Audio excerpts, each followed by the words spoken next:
Yes ma'am.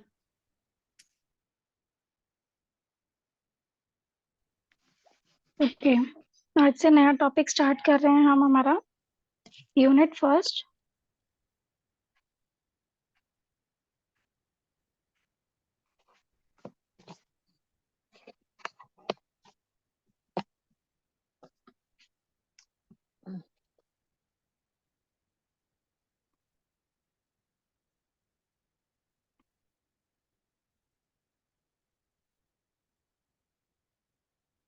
Okay, screen visible है? हाँ ma'am, visible है।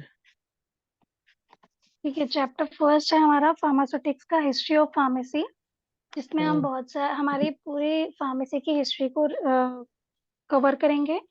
साथ में हमारे हिस्ट्री में और प्रेजेंट में कौन कौन से फार्माकोपियाज हम प्रेफर करते हैं किसी भी फॉर्मुलेशन को बनाने के लिए एज अ स्टैंडर्ड। ठीक है, फार्माकोपिया क्या है? जनरली एक स्टैंडर्ड ऑथेंटिक बुक है जिसमें सारे के सारे फॉर्मुलेशंस के क्राइटेरिया सेट हैं। फॉर्मुलेशन के सारे पैरामीटर्स हमारे एक फिक्स पैरामीटर्स हैं जो कि हमने उनको सेट करके रखा है। जब भी हम कंपेयर करेंगे तो किससे कंपेयर करेंगे? इंडियन फार्माकोपिया, ब्रिटिश फार्माकोपिया और यूनाइटेड स्टेट फार्माकोपिया। हम ये प्रेफर करते हैं हमारी किसी भी फॉर्मुलेशंस को बनाने के लिए। ठीक है, तो जनरली हिस्ट्री क्या बोलती है भाई? जनरली फार्मेसी जो है वो किससे डील करता है? हेल्थ ऑफ साइंस, जिसमें हमारी क्या इंक्लूडेड होती है? केमिस्ट्री। ठीक है, विदाउट केमिस्ट्री हमारी कोई भी प्रिपरेशन पॉसिबल नहीं हो सकती। ठीक है, और इसको क्या बोल सकते हैं? It is defined as the profession of art, science and economics of discovery and preparation from natural and synthetic sources. देखो भाई, एक तरीके का आर्ट है, आर्ट भी बोल सकते हो, साइंस भी बोल सकते हो। जनरली क्यों? क्योंकि किसी भी प्रिपरेशन को हम क्या करते हैं? डिस्कवर करते हैं, खोज करते हैं। या तो उसको नेचुरल तरीके से यूज करेंगे या फिर आर्टिफिशियल तरीके से उसका ओरिजिन करेंगे। ठीक है, अब वो चाहे ड्रग मटेरियल हो या फिर नॉन ड्रग मटेरियल हो। ठीक है, किस चीज के लिए? उसके प्रिवेंशन के लिए, ट्रीटमेंट के लिए। ठीक है, चाहे वो एनिमल्स का ट्रीटमेंट हो या फिर किसी इंसान का ट्रीटमेंट हो। तो किसी भी प्रकार के फॉर्मुलेशन को डिजाइन करना, डिस्कवर करना, किसी भी प्रकार की प्रिपरेशन को डिस्कवर करना या डिजाइन करना, क्या क्या लगेगा तुम्हारा? नेचुरल या फिर सिंथेटिक तरीके से। फिर चाहे तुमको किसी पेशेंट का ट्रीटमेंट करना हो, इंसान का ट्रीटमेंट करना हो या फिर किसी भी एनिमल्स का ट्रीटमेंट करना हो, उसमें ये अपना एक बहुत इंपॉर्टेंट रोल प्ले करती है। ठीक है, जनरली फार्मेसी कहाँ से आया है? हमारा एक ग्रीक वर्ड है, उससे हमने लिया है क्या? फार्मेसी। ठीक है, फार्माकोन मीनिंग क्या होता है? फार्माकोन का मतलब होता है मेडिसिन या फिर ड्रग। जहाँ पे भी ड्रग या मेडिसिन आती है, अगर कहीं पे तुमको फार्माकोन वर्ड यूज मिलता है तो कहीं ना कहीं समझ जाना कि ये किसी ना किस चीज की बात कर रहा है, मेडिसिन की या फिर हमारे थेरेपेटिकल ड्रग की। अब वो ड्रग थेरेपेटिक है या नॉन थेरेपेटिक है, वो डिपेंड करता है कि वो ड्रग कैटेगरी में आता है या नॉन ड्रग कैटेगरी में आता है। क्योंकि कुछ प्रिपरेशंस कैसी होती हैं, कुछ इंग्रेडिएंट्स एक्सिपिएंट्स ऐसे भी होते हैं जो बॉडी में एंटर तो कराते हैं वॉल्यूम बढ़ाने के लिए, लेकिन एज इट इज बॉडी को छोड़ देते हैं बिना अपना कोई एक्शन दिए। ठीक है, हिस्ट्री क्या है भाई हमारी? ये तो हमने जनरल पढ़ लिया कि फार्मेसी होती क्या है। अगर मैं हिस्ट्री की बात करूं तो हम क्या पढ़ेंगे? हिस्ट्री दो प्रकार से पढ़ोगे, एजुकेशन के अकॉर्डिंग, दूसरा इंडस्ट्रीज के अकॉर्डिंग। दोनों ही अलग अलग ब्रांचेस हैं। एक एकेडमिक, जहाँ तुम अपनी सारी की सारी एजुकेशन गेन करोगे या फिर किसी को अपनी एजुकेशन डिलीवर करोगे। सेकंड आता है तुम्हारा फार्मास्यूटिकल इंडस्ट्रीज, इंडस्ट्रीज लेवल पे जहाँ पे तुम्हारा फॉर्मुलेशन स्टेबल स्टेब्लिश होता है। ठीक है, और ऑल ओवर सप्लाई होता है, वो एक चेन अलग है। और एकेडमिक वाली जो चेन है वो एक अलग है। ठीक है, अब एजुकेशन रेगुलेटरीज कौन कौन सी होती हैं? देखो, अगर मैं एजुकेशन की बात करूं, हिस्ट्री को अगर मैं देखूं किसके पर्सपेक्टिव से? पढ़ाई लिखाई के पर्सपेक्टिव से, एडुकेशन के पर्सपेक्टिव से। तो जनरली हम पहले ये बोलेंगे कि भाई फार्मेसी कर रहे हैं तो सबसे पहले इसको रेगुलेट करने वाली बॉडीज कौन कौन सी हैं? ठीक है, तो सबसे पहले होती है मेरी PCI, pharmacy council of India. Generally pharmacy council of India का मेन काम क्या है? जितने भी फार्मेसी कॉलेजेस हैं, अगर पीसीआई उसको अप्रूवल नहीं देती है तो ऐसे कॉलेजेस से डिग्री करने वाले बच्चों का कोई भविष्य नहीं होता। बिकॉज एक फार्मेसी कंप्लीट होने के बाद आपको एक रजिस्ट्रेशन नंबर दिया जाता है कि एज अ फार्मासिस्ट आप अपनी प्रैक्टिस कर सकते हो। हमारे इंडिया में इतना स्कोप नहीं है, ठीक है। लेकिन अगर आप फॉरेन कंट्रीज अप्रोच करते हो एज अ फार्मासिस्ट, तो वहां पर क्या है वैल्यू, वहां पे डॉक्टर और फार्मासिस्ट इक्वल्स होते हैं। डॉक्टर का काम होता है सिर्फ डायग्नोज करना, किसी भी बीमारी का पता लगाना, लेकिन फार्मासिस्ट का काम क्या होता है, जनरली तुम्हारी ड्रग का डोज डिजाइन करना कि कितनी ड्रग देनी है, कौन सी ड्रग देनी है, कब कब देनी है। पूरा प्रिस्क्रिप्शन लिखने का राइट किसका होता है, हमारे फार्मासिस्ट का होता है। उसके लिए तुम्हें एक लाइसेंस लगता है, जैसे डॉक्टर्स को भी एक लाइसेंस लगता है वैसे फार्मासिस्ट को एक लाइसेंस लगता है। तो वो कौन देता है हमको, पीसीआई के थ्रू हमको एक रजिस्ट्रेशन नंबर प्रोवाइड किया जाता है कि हाँ आपने एक particular valid pharmacy course particular institute से कंप्लीट किया है। दूसरा क्या है, एआईसीटी। ये ऑल इंडिया लेवल पे क्या देखता है, all India council of technical education. ये भी सारे क्या होते हैं, अथॉरिटीज हैं जो कि हमारे फार्मेसी और इवन एआईसीटी जो है वो इंजीनियरिंग कॉलेजेस को भी कंट्रोल करता है, साथ साथ फार्मेसी कॉलेजेस को भी कंट्रोल करता है, ठीक है। तो जनरली फार्मेसी में हमें दो मेन रेगुलेटरी बॉडीज को फेस करना होता है according to education purpose, PCI pharmacy council of India, and second one is AICT all India councils of technical education. देखो अब इसमें है ना सिर्फ रटने वाली चीज है, पढ़ने वाली को मतलब समझने वाला कोई मैटर नहीं है। अगर मैं तुमको बोलूं हिस्ट्री है, हिस्ट्री तो हमेशा क्या होती है, जो स्थापित हो गई वो स्थापित हो गई। जैसे कि सबसे पहले पहला मेडिकल कॉलेज कहाँ पे खुला था, मद्रास में, 1860 में। सबसे पहला फार्मेसी कोर्स कहाँ स्टार्ट हुआ था, मद्रास में। Second, first degree level college pharmacy का कहाँ स्टार्ट हुआ था, बनारस हिंदू यूनिवर्सिटी थी, ठीक है ना। 3 साल का कोर्स हुआ करता था पहले ये, और ये स्टेबल हुआ था 1937 में। अगर मैं बोलूं कि पहला मास्टर कोर्स एम फार्मा कहाँ स्टार्ट हुआ था, बनारस हिंदू यूनिवर्सिटी। कब हुआ था, 1940 में, ठीक है। उसके बाद ये सारी चीजें तुमको रटनी पड़ेंगी और कुछ भी नहीं है, ठीक है। उसके बाद क्या बोलते हैं, बीवी पटेल पीईआरडी, ये क्या है तुम्हारा, रिसर्च डेवलपमेंट सेंटर है।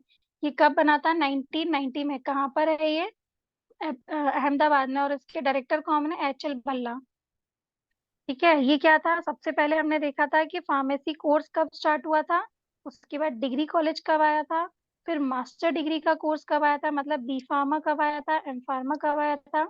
उसके बाद एक डेवलपमेंट सेंटर बनाया गया था, जो कि सारे रिसर्च और डेवलपमेंट जितनी भी चीजें की जाती है उससे रिलेटेड 1990 में हुआ था, अहमदाबाद में बनाया गया था। और इसके डायरेक्टर कौन थे, एच एल भल्ला, ठीक ठीक है, है। रट लेंगे मैम ये उसके तो। बाद क्या बना, क्या रट लेंगे मैम, ये तो कोई दिक्कत नहीं, आगे बढ़ा दो।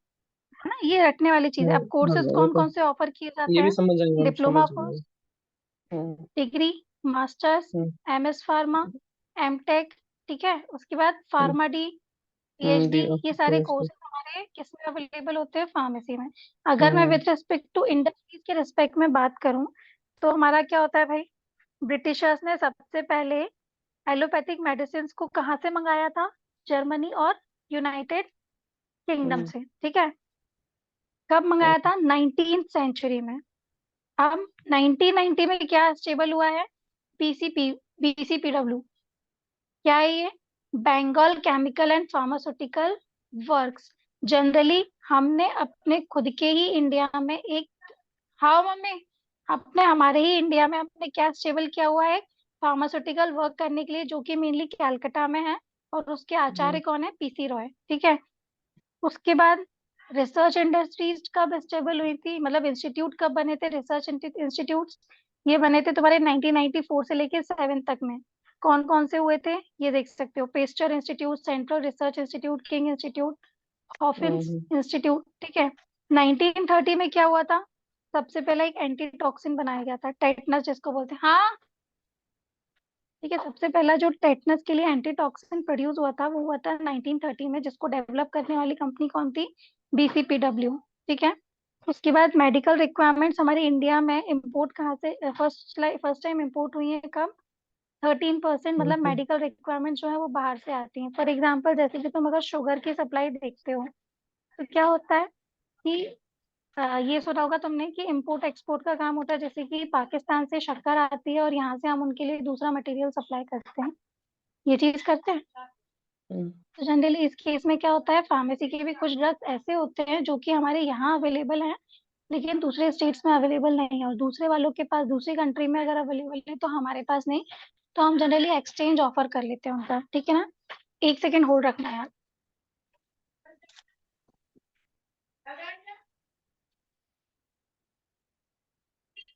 नहीं जाना, जल्दी चलो, क्लास चल रही है, जल्दी आओ।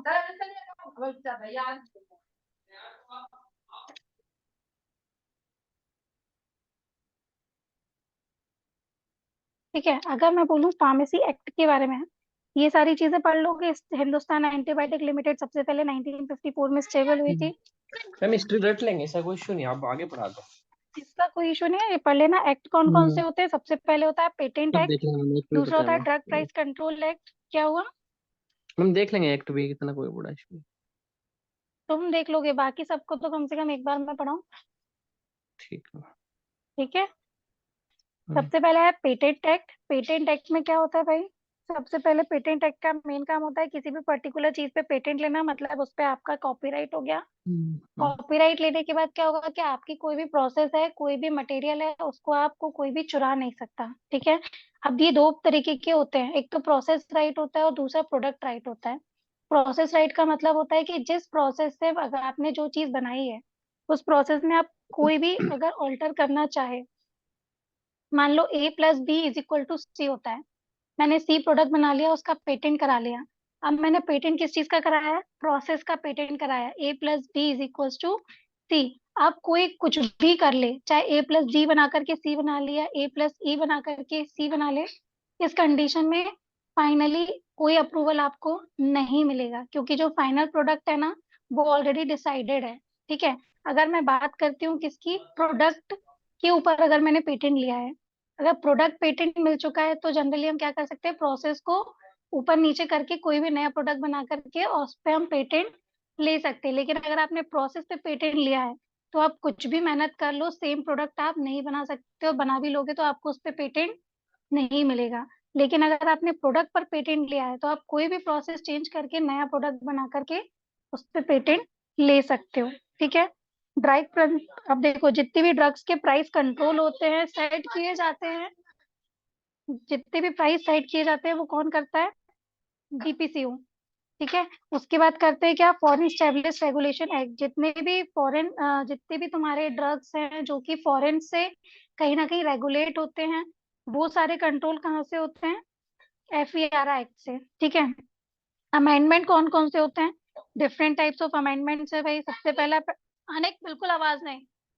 फर्स्ट एक्ट आएगा 1995 में, ठीक है। सेकंड आएगा तुम्हारा 1999 में, थर्ड है तुम्हारा 2004 में, और फोर्थ है तुम्हारा 2015 में। ये सारे क्या अमेंडमेंट्स है तुम्हारे पेटेंट एक्ट के। अगर मैं बात करूं DPCO की, तो इसके सिर्फ दो ही अमेंडमेंट्स हैं जो कि 1995 और 2013 में देखने को मिले हैं, ठीक है। अगर मैं FERA की बात करूं, फॉरेन रेगुलेटरीज की, तो ये किस में आएंगे, तुम्हारे तीन अमेंडमेंट्स रहेंगे। अमेंडमेंट एक ही रहेगा, बाकी के दो इसके क्या रहेंगे, एक्ट के अंदर, मतलब कभी स्टेबल हुआ था, कभी अबॉलिश किया गया, कभी ये प्रॉपरली बंद कर दिया गया, और कब इसका फर्स्ट अमेंडमेंट, इसका सिर्फ फर्स्ट अमेंडमेंट आया, बाकी 1999 में इसको बंद कर दिया गया।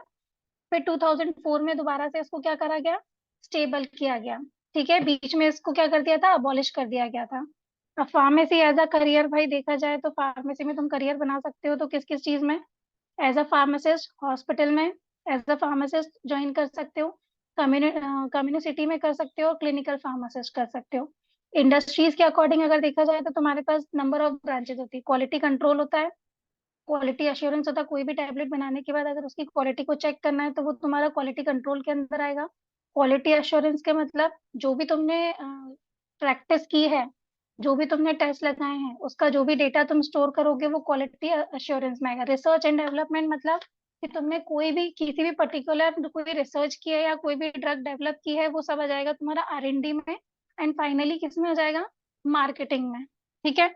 उसके बाद हम बात करते हैं हॉस्पिटल्स में। हॉस्पिटल में एज अ मेडिकल राइटर भी कर सकते हो, कोडर भी कर सकते हो, ठीक है, एज अ काउंसलर एडवाइजर भी कर सकते हो, ठीक है, या फिर हम एसोसिएशन के थ्रू भी इसको क्लेम कर सकते हैं। लेक्चरर में, एकेडमिक प्रोफाइल में देखोगे तो क्या होगा, असिस्टेंट प्रोफेसर, एसोसिएटेड प्रोफेसर, या फिर तुम डायरेक्टली प्रिंसिपल की पोस्ट के लिए भी अप्लाई कर सकते हो। अदर के लिए क्लिनिकल रिसर्च में जाया जा सकता है। फार्माकोविजिलेंस, फार्माकोविजिलेंस क्या होता है भाई? मैंने पिछली क्लास में एक बार बताया था कि फार्माकोविजिलेंस एक ऐसी ब्रांच है कि जब भी कोई नई ड्रग बन के रेडी होती है तो उसकी टेस्टिंग की जाती है एनिमल्स पर। जब एनिमल्स से उनको 100% अप्रूवल मिल जाता है तो फिर ह्यूमन वॉलंटियर्स पे इसकी स्टडी की जाती है। उसके बाद जो मार्केट में नई ड्रग आती है तो एमआर लोग क्या करते हैं, मेडिकल रिप्रेजेंटेटिव्स डॉक्टर से डायरेक्ट कंसल्ट करते हैं और उनको बोलते हैं कि ये ड्रग लिखनी चाहिए आपको। तो वो ड्रग वो पेशेंट्स के लिए क्या करते हैं, यूज में आना स्टार्ट हो जाती है। अगर मान लो कि वो ड्रग खाने के बाद किसी इंसान को कोई रिएक्शन मिलता है, एडवर्स रिएक्शन मिलता है, किसी को रैशेस या फिर किसी को रेडनेस या किसी को ईचिंग, इस टाइप के सिम्टम्स देखने को मिलते हैं, या फिर उसको वो ड्रग सूट नहीं कर रही है, तो वो पर्टिकुलर उस डॉक्टर के पास जाकर क्या करेगा, रिपोर्ट करेगा कि भाई मुझे ये ड्रग खाने से ऐसा ऐसा हो रहा है, तो कृपया करके मुझे कोई दूसरी ड्रग दीजिए। तो इंसान जो डॉक्टर है वो क्या करेगा, पेशेंट को बिना कुछ बताए उसका ड्रग चेंज करेगा, ठीक है, उसको सेटिस्फाई करके उसको भेज देगा। लेकिन जो रिपोर्ट डॉक्टर को मिली है किसके थ्रू, पेशेंट के थ्रू, वो उसकी एक रिपोर्ट बनाएगा और फार्माकोविजिलेंस डिपार्टमेंट में सेंड कर देगा। फिर फार्माकोविजिलेंस डिपार्टमेंट जो है उस सारी रिपोर्ट्स को कलेक्ट करेगा, उसके बाद उस पर एनालाइज करेगा कि किस टाइप के पेशेंट को ये सारी प्रॉब्लम्स हो रही हैं। अगर इसका परसेंटेज कम है तो एक क्राइटेरिया सेट कर दिया जाता है कि ये ब्लड ग्रुप वाले को या ये सिम्टम्स वाले बंदे को ये वाली ड्रग नहीं देनी है, ठीक है। लेकिन अगर इसका लेवल हाई होता है तो ये ड्रग तुरंत मार्केट से बैन हो जाती है और विड्रॉ करवा ली जाती है। उसके बाद इस पे दोबारा से रिसर्च होती है और इस पे आगे काम फॉरवर्ड होता है। तो वो काम होता है मेरा किसका, फार्माकोविजिलेंस डिपार्टमेंट का। अब देखो मेन है फार्माकोपिया, इस पे क्वेश्चन आता ही आता है। हिस्ट्री से क्वेश्चन आएगा तो लिख सकते हो, लेकिन फार्माकोपिया इज मस्ट, इससे क्वेश्चन बनेगा ही बनेगा और इससे ज्यादा मार्क्स का क्वेश्चन बनता है तुम्हारा, ठीक है। इंडियन फार्माकोपिया, देखो फार्माकोपियस क्या है, मैंने बोला था एक स्टैंडर्ड बुक है जो कि ऑलरेडी क्या है, एक स्टैंडर्ड मेंटेन करके रखा है कि कोई भी नई फॉर्मुलेशन बनानी है तो आपको क्या करना पड़ेगा, कंपैरिजन करना पड़ेगा अपनी प्रिपरेशन को फार्मास्यूटिकल आईपी बुक से। तुम्हें क्या करना पड़ेगा, उसको प्रेफर करना पड़ेगा। अगर कोई चीज आपको नहीं समझ में आ रही है तो आप सबसे पहले क्या प्रेफर करोगे, फार्माकोपियाज, ठीक है। फार्माकोन का मतलब क्या हो गया, ड्रग, मेडिसिन, और प्रोटीन का मतलब क्या हो गया, मेक, मतलब पोइन का मतलब क्या हो गया, मेक। अगर तुम इसको डिवाइड करके देखोगे फार्माकोपिया को तो जनरली इसका मीनिंग बताया गया है क्योंकि ग्रीक वर्ड से लिया गया है, ठीक है। इंडियन फार्माकोपिया क्या होती है, जनरली जो इंडियन फार्माकोपिया है उसका मेन पर्पस क्या है, देखो इंडियन फार्माकोपिया एक ऑफिशियल डॉक्यूमेंट बुक है जो तुम्हारी सारी की सारी quality control, quality assurance, products की क्या रखता है, कंट्रोलिंग रखता है, जो कि सारी सेफ्टी और अफोर्डेबिलिटी का क्या करता है, अकाउंटेंसी रखता है, ठीक है। इंडियन फार्माकोपिया जो है वो पब्लिश किसने किया है, आईपीसी ने, फार्माकोपिया कमीशन, ठीक है। इंडियन फार्माकोपिया कमीशन ये भी एक कमेटी है, इसने क्या करा है, फार्माकोपिया को क्या करके रखा है, पब्लिश किया है, ठीक है। किसके बिहाफ पे किया हुआ है, किसकी निगरानी में किया हुआ है, ministry of health and family welfare के निगरानी में, हमारी गवर्नमेंट ऑफ इंडिया की निगरानी में हमारे आईपीसी ने फार्माकोपिया को पब्लिश किया है, ठीक है। फार्माकोपिया क्या करती है, सारी रिक्वायरमेंट्स को फुलफिल करती है, किसके अंदर, ड्रग एंड कॉस्मेटिक रूल के दायरे में रहकर सारी रिक्वायरमेंट्स को फुलफिल करती है। किन चीजों को, जितनी भी स्टैंडर्ड ड्रग्स हमारे इंडिया में अवेलेबल हैं या प्रोवाइडेड हैं उन सबको क्या करती है, ऑफिशियली कंट्रोल करती है, उनके रिक्वायरमेंट्स को अपने पास रखती है। लेकिन कौन से एक्ट के अंदर, 1945 ड्रग एंड कॉस्मेटिक एक्ट के रिगार्डिंग, ठीक है। अब नंबर ऑफ जो फार्माकोपियाज हैं इनमें भी कुछ एडिशंस होते हैं कि जब 1955 में पहला एडिशन आया था, फर्स्ट एडिशन, तो उसमें जो इंफॉर्मेशन थी वो लिमिटेड थी। फिर जब इसको रिवाइज किया गया, कुछ नई चीजें इसमें ऐड की गई, तो हमारा 1966 से लेके 1975 तक क्या आया, सेकेंड एडिशन आया, तब तक चला, ठीक है। उसके बाद 1985 में थर्ड एडिशन आया, ऐसे इम्प्रूवमेंट होते होते आज हमारे पास टोटल फार्माकोपिया के 8 एडिशंस अवेलेबल हैं। ठीक है। अब फार्माकोपिया के जो वो हैं तुम्हारे एडिशंस, उसके कुछ सलाइन फीचर्स बताए गए हैं। सब आपस में कुछ हद तक सेम है, लेकिन बस थोड़े थोड़े डिफरेंसेस हैं इसके अंदर। ठीक है। अब ये बताओ, ये तुम लोग पढ़ोगे या मैं इसको एक्सप्लेन करूं, एडिशंस को?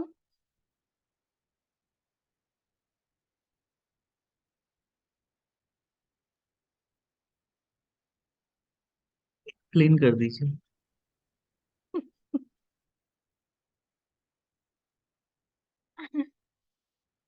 भाई देखो, सिक्स एडिशन क्या बोलता है फार्माकोपिया, इसके अंदर 3 वॉल्यूम्स होते हैं। टोटल 3 वॉल्यूम्स में बाइंड अप होता है। ठीक है। जनरली इसमें मोनोग्राफ्स होते हैं टोटल 1918 टोटल मोनोग्राफ्स होते हैं, जिसमें कि 287 नए ऐड किए गए हैं। इसके अंदर जो कैटेगरीज होती हैं वो डोजेस फॉर्म्स होते हैं, डोसेज होते हैं, उनकी स्ट्रेंथ होती है कि कितनी स्ट्रेंथ में आपको वो चीज लेनी है। जो भी ड्रग का डोज है वो भी आपको ऐड करना होता है इसके अंदर। ठीक है। जितने भी ट्रेडिशनल टेस्ट हैं जो कि ज्यादा स्पेसिफिक है, किससे रिलेटेड, आईआर, यूवी, इन सब से रिलेटेड वो सारी चीजें इसमें इनकॉर्पोरेटेड होती हैं। जितने भी क्रोमेटोग्राफीज होती हैं जो कि एक्सटेंसिवली परफॉर्म की गई हैं, वो इसके अंदर इनकॉर्पोरेटेड हैं। जितने भी मोनोग्राफ्स हैं हर्बल ड्रग से रिलेटेड, वो सारे इसके अंदर इनकॉर्पोरेटेड किए गए हैं। ठीक है। इसके अंदर सर्टिफिकेट्स हैं ऑथेंटिसिटी के लिए, कि भाई जो भी प्रूफ्स हैं इसके अंदर, जो इसकी ऑथेंटिसिटी को क्या करते हैं, जो भी चीजें इसके अंदर अवेलेबल हैं वो ऑथेंटिक हैं, इसलिए इसके अंदर क्या है, सर्टिफिकेट्स प्रोवाइड किए गए हैं, ताकि किसी को कोई क्वेश्चन मार्क या डाउट ना हो। और ये जो फॉर्मेट है वो बहुत ही सिंपल और इजी है किसी को भी समझने के लिए। अगर मैं सेवेंथ एडिशन की बात करूं, तो इसमें टोटल 2548 मोनोग्राफ्स हैं। जनरली इसमें कितने नए ऐड किए गए हैं, 577 न्यू ऐड किए गए हैं। ठीक है। इसमें नया क्या ऐड किया हुआ है, रेडियो फार्मास्यूटिकल्स ऐड किए गए हैं। कुछ नई डीवीडीज ऐड की गई हैं, पहले इसमें डीवीडीज नहीं थी। अब इसके वॉल्यूम्स के क्या है, पूरे 4 वॉल्यूम्स की डीवीडीज इसके अंदर मिल जाएंगी अगर सॉफ्ट कॉपी में चाहिए तो। इसके बाद पहले में सिर्फ डोजेस फॉर्म्स थे, कुछ लिमिटेड जो ह्यूमन बींग्स पे अप्लाई होते थे, लेकिन इसमें कुछ मोनोग्राफ्स ऐसे ऐड किए गए हैं जो कि तुम्हारे वेटनरी पे भी काम करेंगे। ठीक है। उसके बाद जो इसमें क्रोमेटोग्राफ्स यूज किए गए ना, वो पहले से थोड़े ज्यादा एडवांस हैं, जो कि इसमें मेंशन किए गए हैं।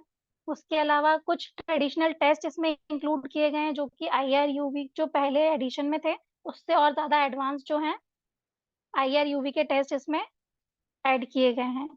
जो हमारे इससे जो मोनोग्राफ्स जो हमारे ज्यादा यूज में नहीं आ रहे थे, जिसका कोई रिलेवेंट नहीं था, उनको यहाँ से हटा दिया गया है। ठीक है। बहुत सारे हर्ब से रिलेटेड नए मोनोग्राफ्स ऐड किए गए हैं। इसके अंदर भी हमारे क्या है, सर्टिफिकेट है जो इसकी ऑथेंटिसिटी को प्रूव करते हैं, और ये भी इजी और सिंपल मेथड ही है पढ़ने के लिए। एट एडिशन बोलता है भाई इसका, इसमें 4 वॉल्यूम होंगे, और इसमें 220 नए मोनोग्राफ्स ऐड किए गए हैं, जिसमें 170 केमिकल मोनोग्राफ्स हैं, 15 हर्बल मोनोग्राफ्स हैं, 10 ब्लड से रिलेटेड जितने भी प्रोडक्ट्स होते हैं उनसे रिलेटेड हैं, 2 वैक्सीन और इम्यूनोसेरा से रिलेटेड मोनोग्राफ्स ऐड किए गए हैं। इसमें जो भी मोनोग्राफ्स ऐड किए गए हैं ना, उसको एक चैप्टर वाइज कंप्लीट कर दिया गया है। अगर आप इम्यूनोलॉजिकल ढूंढोगे तो सारी चीजें आपको इम्यूनोलॉजिकल चैप्टर में कवर हो जाएंगी। ब्लड से रिलेटेड सप्लाई ढूंढोगे तो सारे के सारे प्रोडक्ट्स इसमें कवर हो जाएंगे। नेक्स्ट है तुम्हारा 6 बायोटेक्नोलॉजिकल इश्यूज प्रोडक्ट्स इसमें ऐड किए गए हैं, 14 वेटनरी, और टोटल रिवाइज जो भी मोनोग्राफ्स हैं वो हैं तुम्हारे 366। ठीक है। ब्रिटिश फार्माकोपिया की बात की जाए तो ये जनरली क्या है, स्टैंडर्ड बुक है। ये भी तुम्हारे क्या करती है, मेनली फॉलो करती है यूनाइटेड किंगडम में जो भी, यूएसए वगैरह में जो भी नई ड्रग्स वगैरह हैं उनको कुछ हद तक कॉपी करती है, और उसको इंडिया में क्या करती है, कहीं ना कहीं अप्लाई करती है, जो कि सिमिलर होती हैं। फर्स्ट एडिशन जो है वो पब्लिश हुआ था 1864 में। इसके नंबर ऑफ 10 पब्लिकेशन है, 10 से 11 पब्लिकेशन जो यहाँ पर मेंशन है ईयर वाइज। ठीक है। नेक्स्ट अगर मैं बोलूँ तो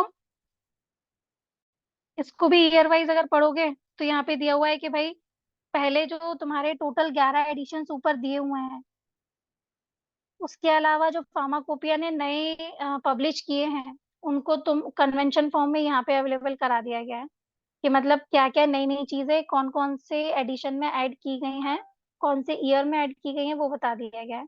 उसके बाद आता है तुम्हारा एक्स्ट्रा फार्माकोपिया, जिसको हम बोलते हैं मार्टिनडेल। ठीक है। जनरली इसको 1883 में एडिट किया गया था और पब्लिश किया गया था। इसमें जितनी भी अपडेशन जो कि फार्माकोपिया में अवेलेबल नहीं कराई गई है ना, उसके अलावा जो भी बचती है वो सारी की सारी इंफॉर्मेशन हमारी एक्स्ट्रा फार्माकोपिया मार्टिनडेल में अवेलेबल होती है। ठीक है। इसमें आईपी बीपी एटसेट्रा, मतलब जिसमें कोई भी एक्सप्लेनेटरी नोट्स लार्ज अमाउंट में नहीं है ना, वो सारी चीजें तुमको कहाँ मिल जाएंगी, मार्टिनडेल में एक्सप्लेनेशन के साथ मिलेंगी, जिसमें इलेबोरेट करके तुम्हें बताया गया है, एक्सप्लेन करके बताई गई हैं चीजें। ठीक है। और इसका जो भी अपेंडिक्स दिया हुआ है ना, वो सब तुमको कहाँ मिल जाएगा, आईपीबीपी में। इसके पीछे जो इंडेक्स दिया होता है, अपेंडिक्स जिसको बोला जाता है, उसको उसमें ऑलरेडी मेंशन है कि मार्टिनडेल में इस नंबर पेज पे या ये ड्रग कंटेंट तुम्हारा किस में अवेलेबल है, मार्टिनडेल में अवेलेबल होगा, जो कि फार्माकोपियम में मेंटेन है। ठीक है। इसके भी एडिशंस है, टोटल इसके एडिशंस देख लो भाई, कौन से ईयर में कब पब्लिश हुए थे। तो यहाँ पे तुम्हारा जो हिस्ट्री वाला पार्ट है वो कंप्लीट होता है। यहाँ पे तुम्हारी फर्स्ट यूनिट कवर होती है। अगर इसमें कोई डाउट हो, रटने में प्रॉब्लम हो तो बता देना। किसी को कोई डाउट है? मुझे तो लगता है नो सब मैम, सो गए। नो मैम, कोई डाउट नहीं है। No ma'am. ठीक है। चलो नेक्स्ट कौन सा मैम, टॉपिक स्टार्ट करवाना है? हाँ मैम बोलो। ये कल वाली जो उसका जो कल 5th चैप्टर की मैम वो है ना, पीडीएफ फाइल शेयर कर देना आज आप, है ना? हाँ मैं आज सेंड करूंगी तुम लोगों को, अभी क्लास एंड होगी ना उसके बाद मैं तुमको ठीक है। सेंड करूंगी। मैम ठीक है। काफी क्लासेस की इसके ना बाद पीडीएफ तुम्हारा आपकी नहीं मिली है, तो प्लीज आपकी क्या बोल क्लासेस रहे की हो? तो प्लीज आपकी क्लासेस की ना काफी पीडीएफ नहीं मिली है, तो वो थोड़ा मैंने सा ना पढ़ने सारी में इजी पीडीएफ सर होगा। को सेंड कर दी है। तुम्हारे सारी क्लासेस की जितनी भी पीडीएफ्स हैं मैंने रोहित सर को सेंड कर दी है। एक बार रोहित सर से कांटेक्ट कर लेना, वो आपको प्रोवाइड करा देंगे। ठीक है। Okay ma'am, thank you. तुम्हारा first unit second third fourth fifth complete है। ठीक है। अब तुम्हारे हम्म, लास्ट के सिर्फ सिक्स्थ और सेवेंथ यूनिट बचे हुए हैं। नेक्स्ट हम्म, में हम नोवल ड्रग डिलीवरी सिस्टम पढ़ेंगे। ठीक है। क्लियर है? तो नोवल ड्रग डिलीवरी सिस्टम से रिलेटेड अगर कभी भी कुछ भी पढ़ने को मिले तो पढ़ के आना। कल नया चैप्टर स्टार्ट करेंगे। Okay ma'am, thank you. चलिए। ओके।